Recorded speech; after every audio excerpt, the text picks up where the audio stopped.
चलिए आज गोता लगाते हैं एक बहुत ही प्यारी सी बच्चों की कविता मन करता है कि दुनिया में। पता है, ये वो कविता है जो हमें उस बचपन की याद दिलाती है, वो दौर जब कल्पना की कोई सीमा नहीं होती थी और लगता था कि अरे कुछ भी हो सकता है। सोचिए जरा, बचपन में क्या क्या बनने के ख्याल आते थे। कभी लगता था अंतरिक्ष यात्री बनेंगे, तो कभी सुपर हीरो या शायद एक टीचर, है ना। ये सवाल सुनते ही हम सब पहुंच जाते हैं अपनी पुरानी यादों में, अपनी भूली बिसरी ख्वाहिशों की दुनिया में। और बस इसी दुनिया का दरवाज़ा खोलती है ये कविता। ये कविता एक बच्चे की उन अनगिनत असीमित इच्छाओं का आईना है, जहां मन जो चाहे वो बन जाने की पूरी पूरी आज़ादी होती है। तो ये कविता असल में एक बच्चे के मन की यात्रा है, एक ऐसी यात्रा जो तरह तरह की ख्वाहिशों से भरी हुई है। और जानते हैं इसकी शुरुआत कहाँ से होती है? इसकी शुरुआत होती है ताकत और अधिकार को समझने की एक बहुत ही गहरी, बहुत ही स्वाभाविक इच्छा से। तो पहली ख्वाहिश क्या है? सूरज बनने की, ताकि पूरे आसमान में दौड़ लगाई जा सके। सोचिए, ये सिर्फ एक मामूली इच्छा नहीं है, ये तो पूरे ब्रह्मांड का केंद्र बन जाने की, हर चीज पर छा जाने की एक गहरी चाहत है। मतलब बच्चा आसमान पर ठीक वैसे ही राज करना चाहता है जैसे सूरज करता है, जिसके चारों ओर ही तो सब कुछ घूमता है ना। ये असल में ताकत की पहली समझ है, जो सीधे सीधे प्रकृति से सीखी जा रही है। अच्छा, सूरज बन गए, अब क्या? तो अब दिल चाहता है कि चंदा बना जाए, और फिर चंदा बन के सब तारों पर अपनी अकड़, अपना रौब दिखाया जाए। ये जो इच्छा है ना, ये ताकत वाले आइडिया को और आगे ले जाती है।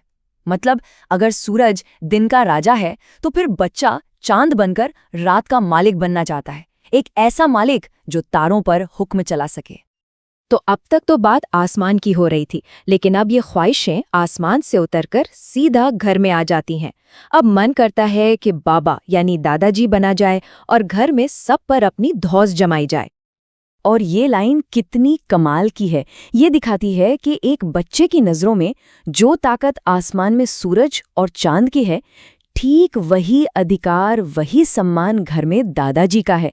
ये हमारे परिवार के स्ट्रक्चर की, मतलब पारिवारिक संरचना की कितनी मासूम सी समझ है। तो ताकत और अधिकार की बात तो हो गई। अब कविता बचपन की एक और बहुत बड़ी ख्वाहिश की तरफ बढ़ती है, और वो है किसी भी बंधन से मुक्त हो जाने की इच्छा, मतलब पूरी तरह से आज़ाद हो जाने की चाहत। अब बच्चे का मन करता है एक तितली बनने का, और तितली बनकर दूर, बहुत दूर दूर तक उड़ते जाने का। ये एक तरह से खोज की चाहत है, पूरी दुनिया को अपने पंखों पर नाप लेने की ख्वाहिश है। यहाँ पर जो तितली है ना, वो आज़ादी की असली भावना को दिखाती है। वो हल्कापन, वो खुशी, और बिना किसी रोक टोक के कहीं भी किसी भी दिशा में चले जाने का रोमांच। और फिर अगली इच्छा है चिड़िया बनने की। और चिड़िया बनकर क्या करना है? बस मजे के लिए ची ची चू चू करके खूब शोर मचाना है। तो ये सिर्फ उड़ने की आज़ादी नहीं है, नहीं, ये तो खुद को, अपनी खुशी को पूरी आज़ादी से और जोर जोर से जताने की, व्यक्त करने की इच्छा है, बिना किसी डर, बिना किसी झिझक के। चलिए, अब तक तो बात हो रही थी कुछ बनने की, लेकिन अब कविता इससे एक कदम आगे बढ़ती है। अब बात होगी अपने हाथों से कुछ करने और बनाने की खुशी की। अब मन क्या कर रहा है? मन कर रहा है कि हाथ में एक चरखी हो और आसमान में एक पीली लाल रंग की खूबसूरत पतंग उड़ाई जाए। यहाँ एक बहुत बड़ा बदलाव आता है। जो इच्छा थी वो अब एक एक्शन, एक क्रिया में बदल जाती है। अब बच्चा सिर्फ सोच नहीं रहा, सिर्फ सपने नहीं देख रहा, बल्कि वो असल में कुछ बनाना और करना चाहता है। ये कल्पना को हकीकत में बदलने का पहला कदम है। और मजे की बात तो ये है कि किताब ये भी सिखाती है कि पतंग बनानी कैसे है। मतलब ये बच्चों को सिर्फ सोचने के लिए नहीं उकसाती, बल्कि उन्हें अपने हाथों से कुछ नया बनाने के लिए, कुछ रचने के लिए भी प्रोत्साहित करती है। तो ये साफ है कि ये कविता सिर्फ पढ़ने के लिए नहीं बनी है। नहीं, ये तो एक तरह का इनविटेशन है, एक निमंत्रण है, जो पाठकों को सीधे इसमें शामिल होने के लिए और अपनी कल्पना का इस्तेमाल करने के लिए बुलाता है। जैसे कविता में एक लाइन आती है, मन करता है पापा बनकर मैं भी अपनी मूंछ बढ़ाऊं। और पता है किताब क्या करती है? वो पाठकों को अपनी खुद की मूंछें ड्रॉ करने, बनाने का मौका देती है। इस तरह वो उन्हें कहानी का एक एक्टिव हिस्सा बना लेती है।